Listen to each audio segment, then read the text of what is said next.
Dubai डूब गया, बारिश ने सब कुछ बदल कर रख दिया। रेगिस्तान में बारिश का कहर, दुबई में हंगामी सूरत हाल। क्या चल रहा है आखिर दुबई के अंदर?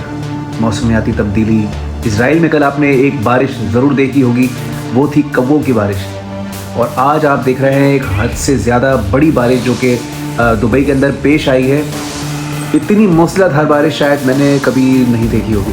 ये आखिर हो क्या रहा है दुनिया के अंदर? किस किस्म की तब्दीली आ रही है? मौसमियाती और आफाती, कुदरती, हर तरह की आजमाइशें आना शुरू हो गई हैं नाज़रीन।